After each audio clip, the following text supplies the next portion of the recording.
everybody, it's DC from the DC Live channel. Thank you so much for checking the video out. I'm going to do something a little different today. I'm going to be a little less scripted, and I hope to elicit a discussion with you with the comment section down below about restoring the Snyderverse. As some of you all know, Grace Randolph tweeted a couple weeks back about how Supergirl and Batgirl are going to replace Henry Cavill's Superman and Ben Affleck's Batman. All this leads to questions like if we're going to get an all-female Trinity in the upcoming DCEU, and more importantly, is this the end of the Snyderverse? So do me a favor, before we get into all of that, hit the subscribe button and the bell icon so that I can let you know of more great content coming your way. Hit the like button so that YouTube and its almighty algorithm will know that my videos are awesome and you should watch them all. By the way, here's the link to the rest of them. So let's discuss.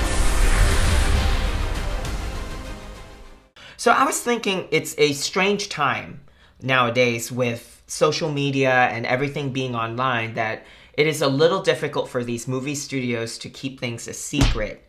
And the audience, we the audience, kind of get to know things a lot more than we used to. And I remember going as a kid to watch the Richard Donner Superman movies or the Tim Burton Batman movies. We kind of went in a little unsure of what's going to happen. There's not much leaked, so we kind of go to the movie to find out what happens. Nowadays, we know if they're getting along at the movie sets. Ben Affleck coming out to say that he had a horrible time.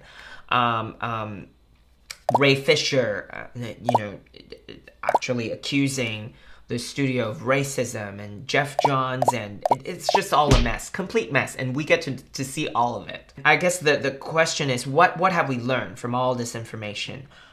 In my opinion, I think we kind of see that the movie studios, Warner Brothers, does not really know what to do with their own characters. We get to see Marvel being very careful building this $1 billion of a movie universe, movie upon movie, letting us get to know Iron Man, letting us get to know Captain America, Thor, and so on and so forth. And they did a great job. Everyone cares about these characters now, and everyone wants to see what they're going to do next. And then we have Warner Brothers on this other end, who is basically a decade too late. They had a couple of false starts. They tried to start the franchise with Green Lantern, and nothing against Ryan Reynolds and the Green Lantern character, whom I really love. It's just not the right character to start the DC universe. And when they got their heads screwed correctly, they decided to go with Zack Snyder and in Man of Steel, which is, I think, the right thing to do. And having the pressure to feel different and look different than the MCU.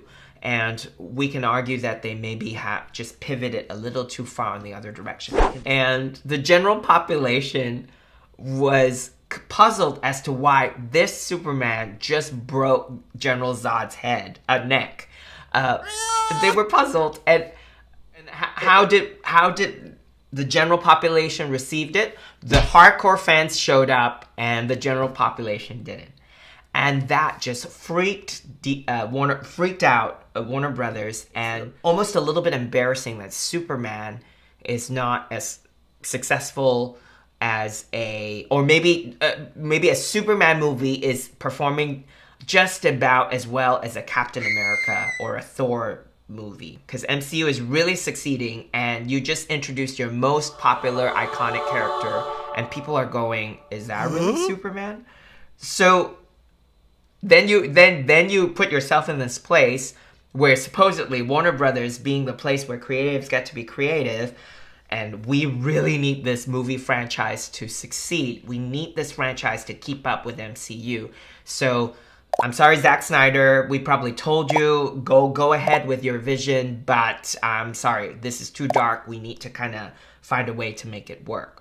And how much of Batman being in the second movie of the franchise, how much of that was affected by the results of Man of Steel? Because we heard of stories of Man of Steel having a sequel, which makes sense to me. I think when you introduce a Superman that is so different, we need another opportunity to kind of get to know this Superman. We get this kind of strange universe where we're expected to know who Batman is. We don't really get to know too much about this Batman, but this Batman is just different. And when this Batman is so different, the general population again is like, whoa, did Batman just blow people up? Did he just kill like regular criminals? Did he just brand a criminal?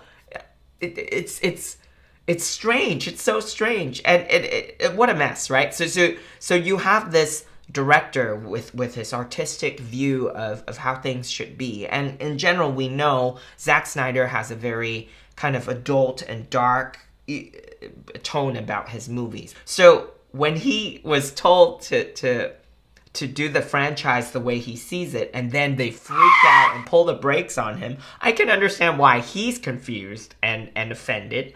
And I can also see why Warner Brothers needed to kind of rein him in, because it wasn't working. But to have Man of Steel and people going like, huh?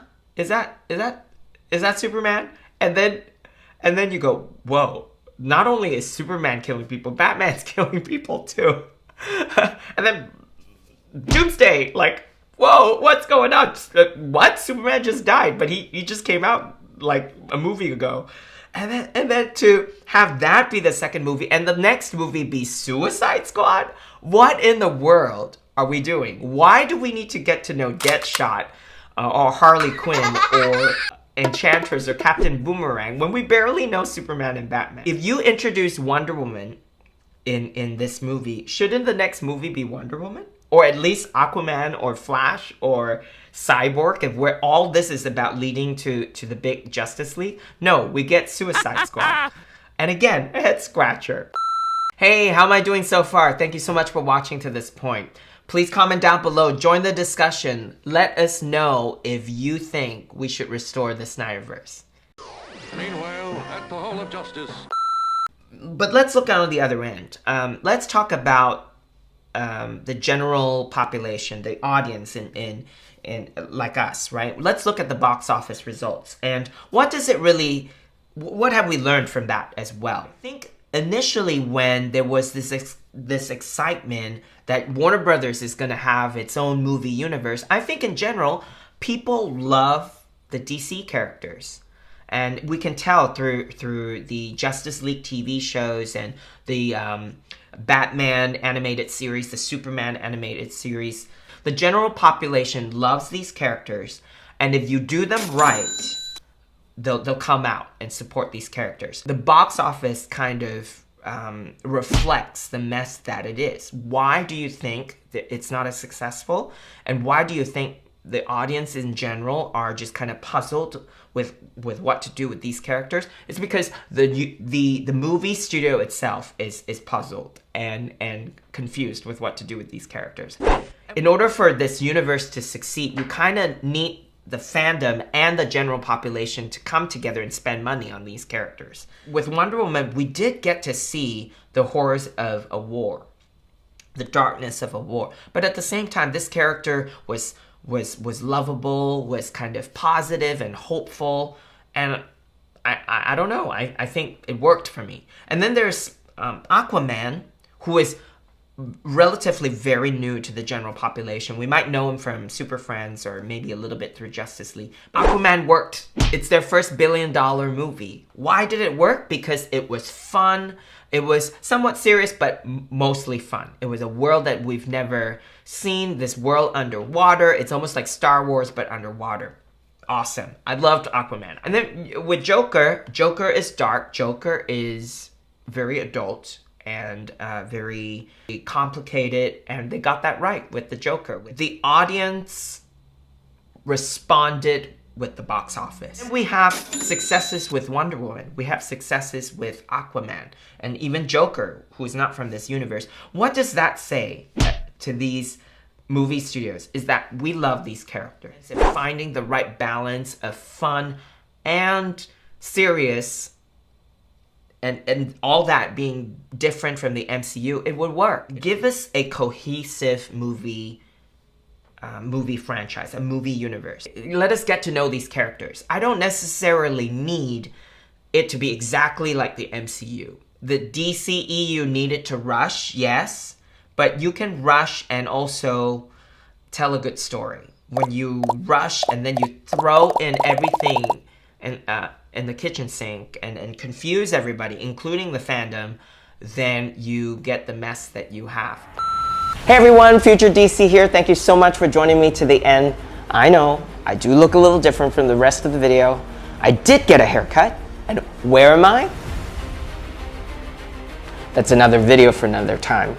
I want to apologize ahead of time. I am reading from a script because there's too much to remind you, and I'm not in my usual studio, as you can tell.